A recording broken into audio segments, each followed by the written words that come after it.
นะโมตัสสะภะคะวะโตอะระหะโตสัมมาสัมพุทธัสสะนะโมตัสสะภะคะวะโตอะระหะโตสัมมาสัมพุทธัสสะนะโมตัสสะภะคะวะโตอะระหะโตสัมมาสัมพุทธัสสะพุทธังธัมมังสังฆังนะมัสสามิ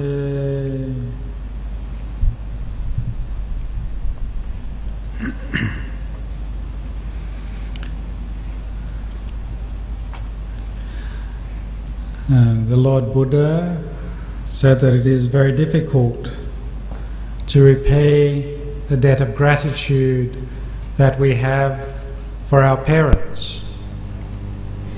Even, he said, if we were to carry our parents, one on our right shoulder and one on our left shoulder, and carry them around for 100 years, looking after them and taking care of them on our back, we still wouldn't be able to repay that debt of gratitude that we owe them. And the Buddha said that each person has three parents, three groups of parents. The first is those parents, your mother and father, which gives birth to us, allows us to be born into the world. The second is those parents who raise us up, and they're not always the same as those who give birth to us.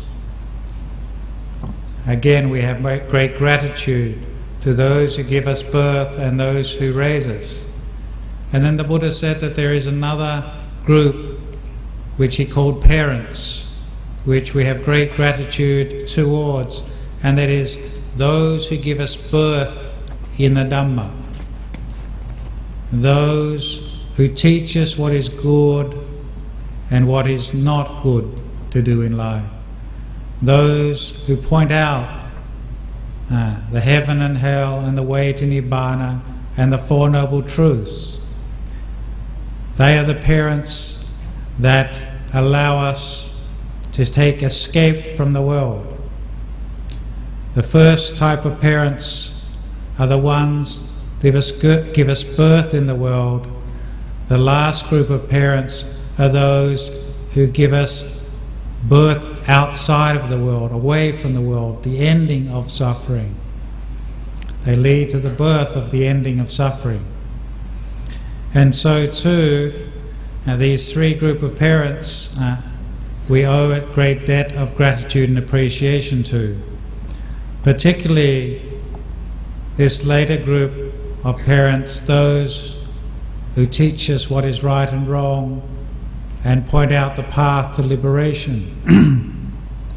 And that is why in the forest meditation tradition, in the tradition of the forest monks that I am familiar with in Thailand, there's a phrase when we speak about our teachers that we use often.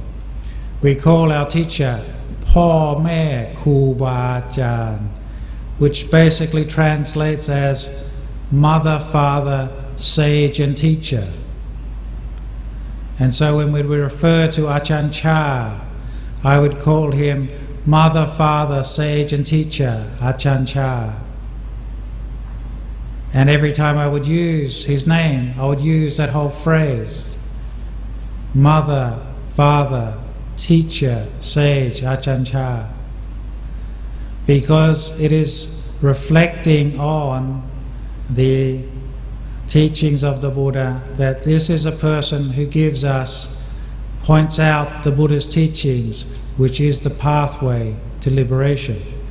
And so that is why that we take our gratitude and respect to teachers who teach the Dhamma very seriously and have great appreciation. And so that is why this day has been arranged as a remembrance day for Ajahn Chah.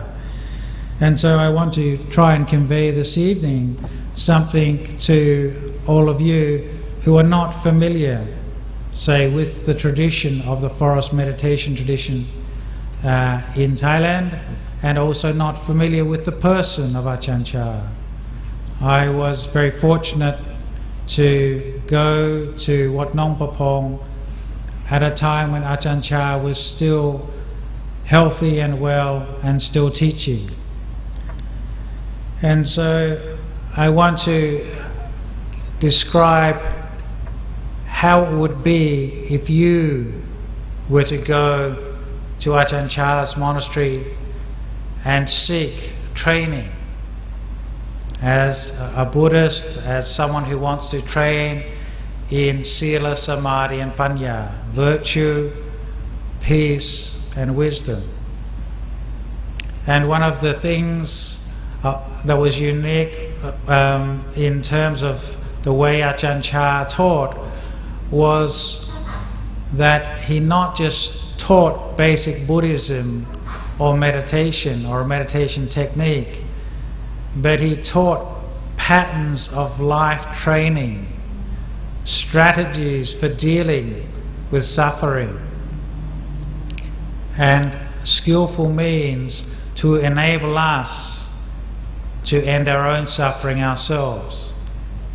One of the qualities I think that made Ajahn Chah a particularly skillful teacher was he trained his disciples to grow up and become independent of him by giving them the skills, the strategies, the means and the techniques of training body, speech and mind that the Buddha taught. And one of the qualities that was attractive to all his monks and lay people that were drawn to him, but also of that forest tradition of Ajahn Mun, his prior teacher, was that when you were living and training with him, the thing that stood out was the way of lifestyle, the teachings and the training was very similar, almost identical to how you read about the ways of life, the ways of training and the techniques of developing Dhamma Vinaya, the teachings and the discipline at the time of the Buddha. When you would read the discourses of the Buddha and then hear discourses from the teacher in the forest tradition in this day and age, you didn't find a conflict. When you'd see the practice of the monastic training of living in a forest, living simply, living on alms round, living with basic necessities, being wandering homeless monks, that was being lived in this day and age. And so you got great confidence because you could relate to the Buddha's teachings in the style and training at the monastery of Ajahn Chah's Wat Nong Papong. And one of the qualities that was very strong within him was his loving kindness. And I remember the first time I met Ajahn Chah, I hadn't intended to go and live with him. I actually had an ulterior motive to go and stay with Ajahn Chah.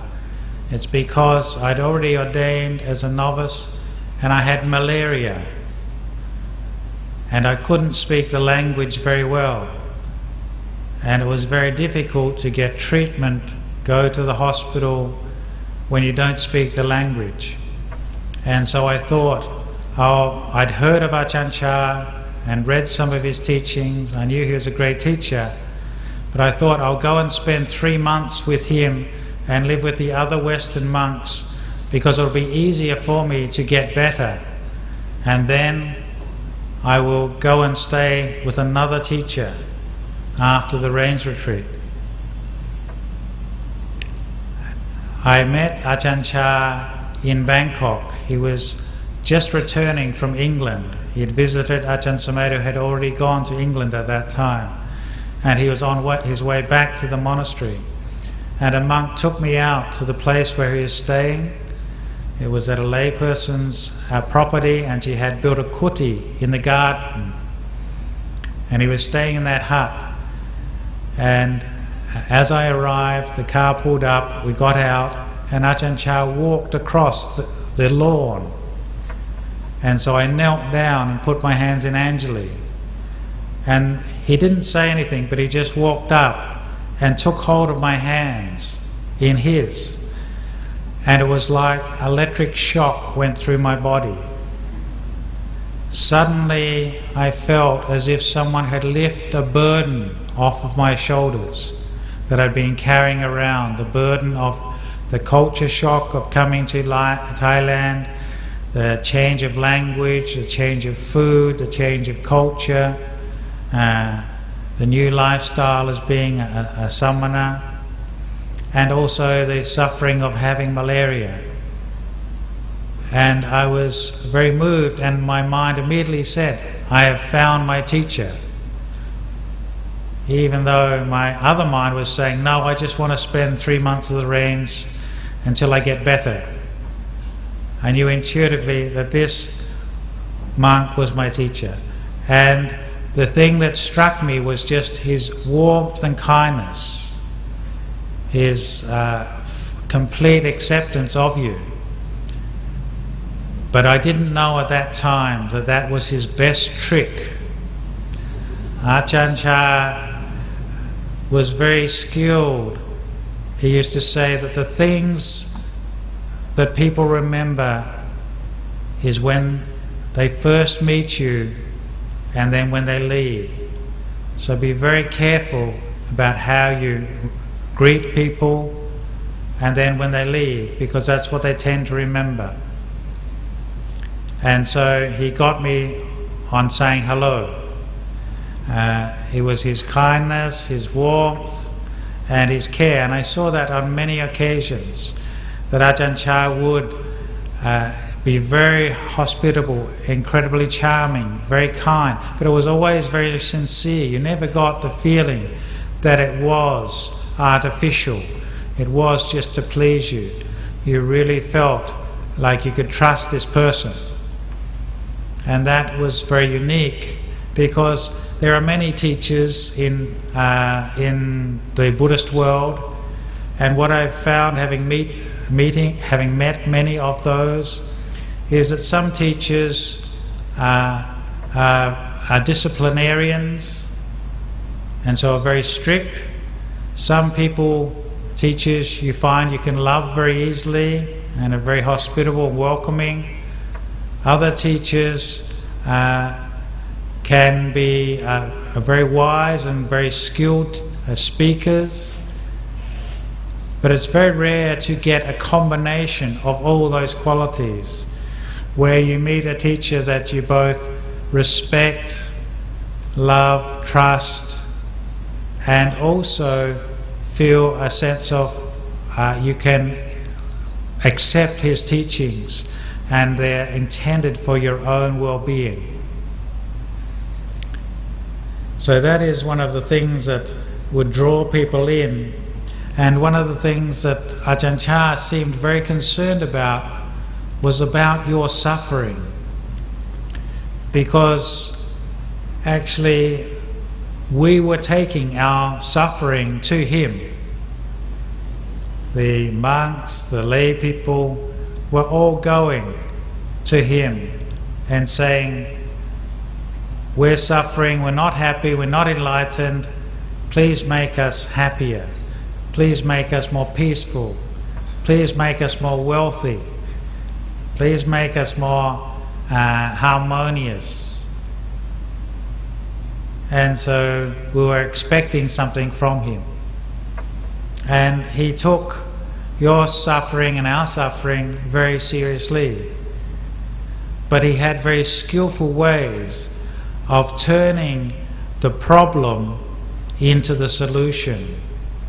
In that Ajahn Chah would often not answer your problems or our problems, but he would give you the tools for you to answer the problems the issues yourself. And that is the skill of a great parent, is that they teach their children the skills of life to deal with problems within life that they're going to face in the present and in the future. But it also is especially the great skill of a great teacher is that they give you and empower you with the techniques to solve your own problems now and into the future. And not only those daily problems to do with money or finance or love or disappointment or work or responsibilities, but those fundamental problems to do with birth, old age, sickness and death. How to resolve those issues. And I will come back to this point further on.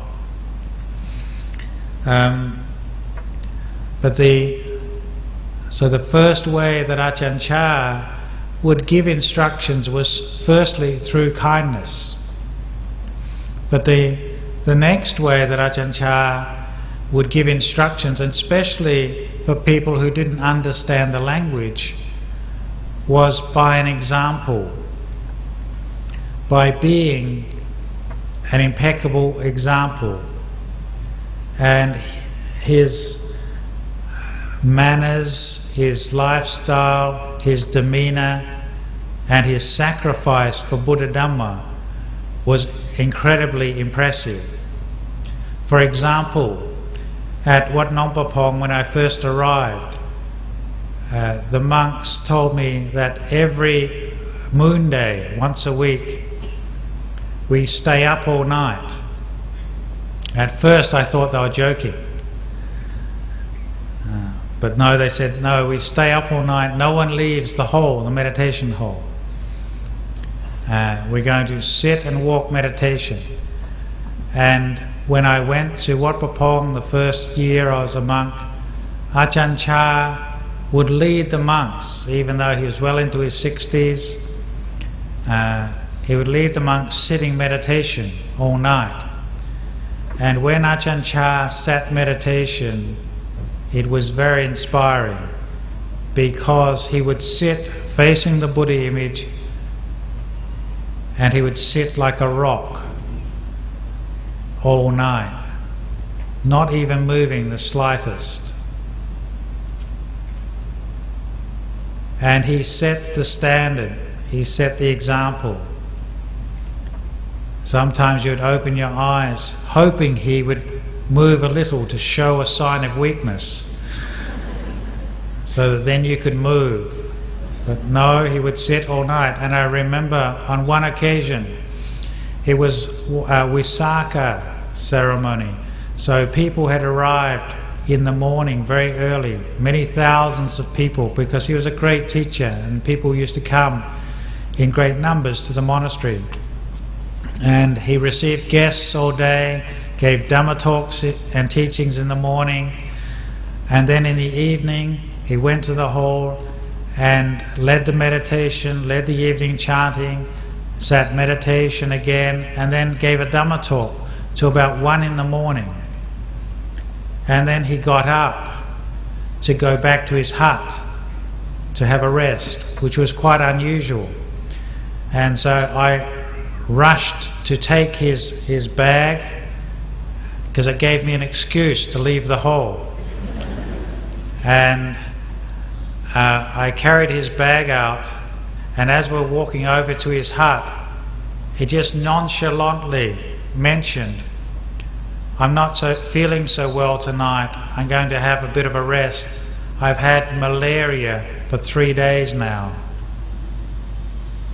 He'd been suffering from malaria for 3 days and no one had noticed, and he'd not shown one slightest sign, and yet he'd been teaching for the last number of days to all of us.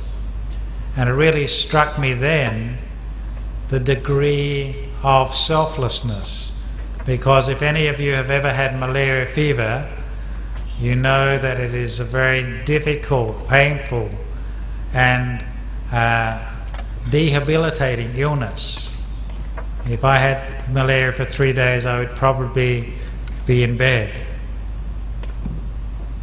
And again, that was just one of those small examples that he led the community, he led the lay people in how to live a Buddhist life. And another thing that inspired me was his example in the way he responded to situations.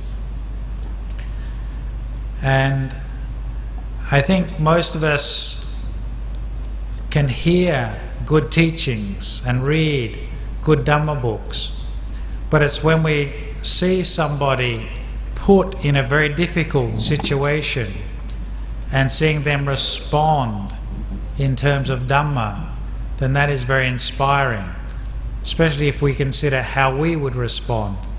And one example I saw with my life with Ajahn Chah was, at one time, it was in the morning, and some buses of people from Bangkok had arrived at the monastery. They'd been travelling all night. And this group of people were being received by Ajahn Chah, and I was sitting right next to him, right close. And the group of people had brought a man who suffered from mental illness with them, and they were going to go and visit many monasteries, and they thought that if this man with mental illness went and made offerings to great monks, then he would create good karma, and that would help maybe in his difficult situation and create good karma for the future as well. But unfortunately, this man, maybe it's because he'd been up all night, he'd become very aggressive. And as Ajahn Chah was receiving this group of people, this man suddenly jumped up and ran at Ajahn Chah and punched him in the chest. Full punch, very loud. So much so that when I looked over, and then everyone jumped up and grabbed this man down and pulled him down and calmed him down. And all Ajahn Chah said was, "He has no mindfulness." And then turned to the people in the audience and said, "Are you tired? You must be very exhausted on all your travels." He didn't blink an eyelid, and he never mentioned it again. And to me, that was a reflection. How would I respond if someone came and physically attacked me at this point in time, unexpectedly? Would I just be able to say, they have no mindfulness? And so it was an example like that of someone's ability and skill to respond in a way which was out of the ordinary. And another example of Ajahn Chah's sort of response to difficult circumstances was one time there was a monk, a very senior monk in the town, who was a study monk and a scholar, and he was very interested in study and scholarship. Ajahn Chah had studied Buddhist scriptures for 7 years when he was a city monk, but he realized it didn't lead, just study of scripture didn't lead to the cutting off of defilements. As he said, everyone can spell hatred, everyone can spell greed, everyone can spell delusion, but can we cut it off in our own minds? And so he decided to go off and practice meditation, just as he'd read that the Buddha had practiced and lived the spiritual life, and he sought out Ajahn Mun as his first teacher. Then when he came back and set up his monastery, there wasn't many forest monasteries, meditation monasteries in that area. And this particular monk, he was a scholar, and he was the senior monk of the district. And Ajahn Chah, at the beginning of the rains retreat, he would go and pay respects to all the senior monks in the area. And this particular monk, every time we would go and see him, he'd always criticize Ajahn Chah. We would take the whole monastery, 70 monks, and go and pay respects. And of course his interest was in scholarship, and so he used to tell off Ajahn Chah all the time. He would say, and I remember going with him one time, and this monk said, "What are you teaching these people? You're teaching these monks just to sit with their eyes shut. They can't see anything, they can't read anything. How are they going to know truth with their eyes shut? How are you going to know truth if you just shut your eyes and meditate? No one can see anything, it's just dark." And then he told Ajahn Chah he was teaching everybody to be ignorant and foolish. And he criticized him for an hour. And as we sat there, Ajahn Chah listened to the criticism, and then right at the end, his only comment was, "We will all know on the day we die who was true, who was right." And then he led everybody in asking for forgiveness. Now I found that as a monk a good example, because firstly he was showing the monks that the Buddha's discipline and vinaya is not dependent on paying respects to only those people you like or agree with you or don't criticize you, but it's a way of training to everybody.